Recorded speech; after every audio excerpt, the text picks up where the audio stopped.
Let me quickly quash another lie we tell. And I've been hearing that lie a lot in the security circle.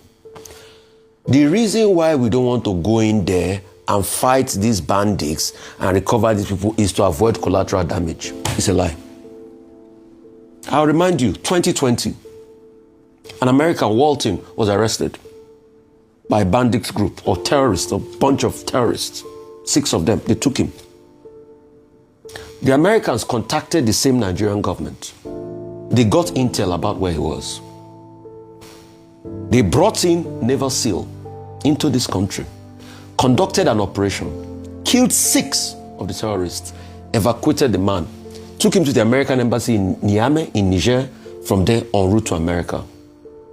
President Trump went on the air and bragged about it.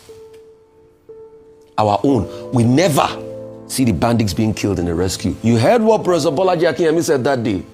When we did everything and we're ready for the Americans to be able to fight Boko Haram, all of a sudden, as regards the Chibok girls, we saw that the gas mask, terrorists were already wearing them. The gas mask they were supposed to gas. So who is doing the infiltration? And this pattern is repetitive. The question is, when next will it happen?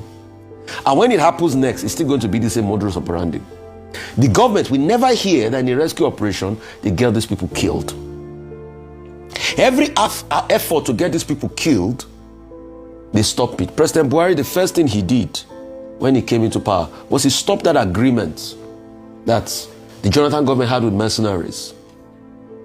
So you see, while we deceive ourselves with the false illusion that yes, they are back home, what were the terms and conditions? What did we lose? We lost the fear of the state, because the state is supposed to have the autonomy of violence. If there's any non-state actors that has more violence than the state, then go back to section 14, subsection 2. The protection and the security is hampered. Then what happens? The state has broken a social contract with the people. And I have a premise to call for the resignation of the president. So I think I've made that point clear. So while we celebrate, yes, but there's also shame. Egmi is coming on us gradually. Ayo, let's time travel. If we were at this point in time in the 80s when the Metisani riot happened, and you read about the prowess of a military general called Muhammadu Buhari that chased this Metisani people into Chad, that was the height of the Nigerian army. But juxtapose that with today, and if they tell you that the national security advisor of a country will be that one giving assurances to families of those that have been kidnapped that their children will come back home while they have negotiations and romance with this criminal, the first question that you will ask yourself is, what happened to the Nigerian states? The second question you'll ask yourself is, are these the vestiges of a failing state? So my question today is to the security architecture, what happened to Nigeria?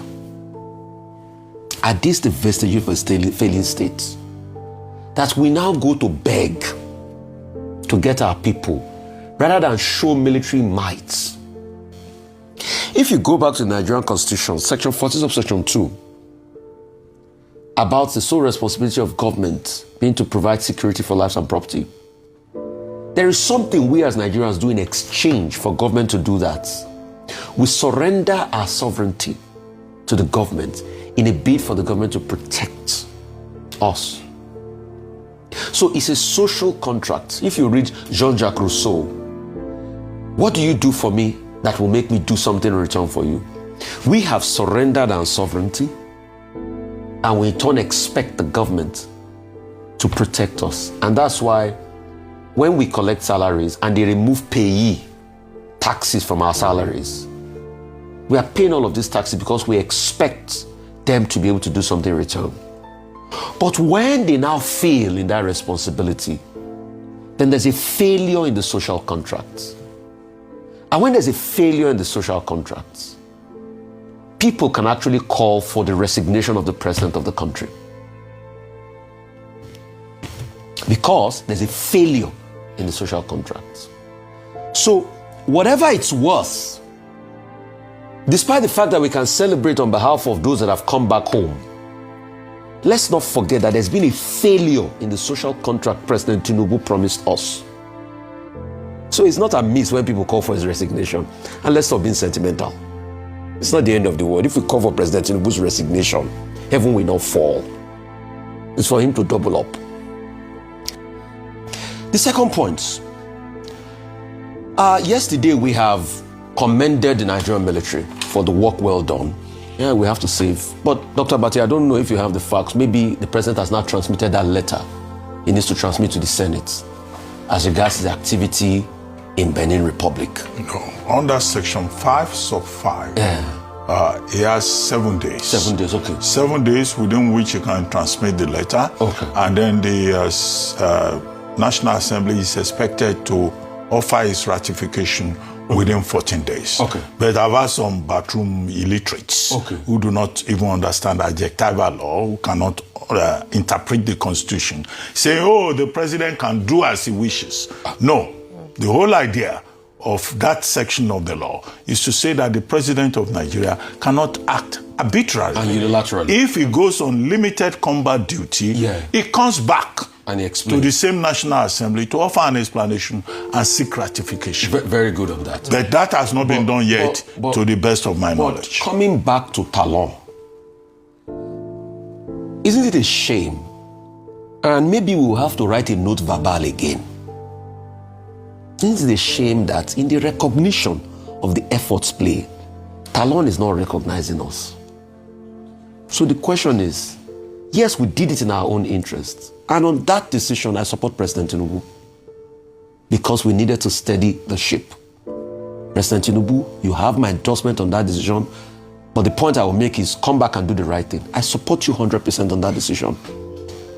But it is a shame that Talon is not even respecting us. And I think the most important factor is that let's stop acting as though Talon is a saint. I think we've established that yesterday. Because if you want to feel the pulse of the people were already saying yesterday about Talon. Down with Talon. This is a man that has used his high-handedness to disrupt the order of things in this country. So, and that's why I was using the word Yahoo African leaders. Anyway, he's leaving next year. His successor will come in. We'll see what the future of Benin Republic will be. As regards Ouattara, I'm sorry, what are we celebrating? It's another day for mourning for Africa. This same Ouattara that we thought was going to be different from the people he fought against. This same Ouattara stopped Tijan Tiam because of the laws of the land as regards nationality, French nationality. But this was the same Ouattara that a lot of people fought and spoke up for when they used that same law against him because his father had links to Burkina Faso. And they were claiming something called Ivoirité.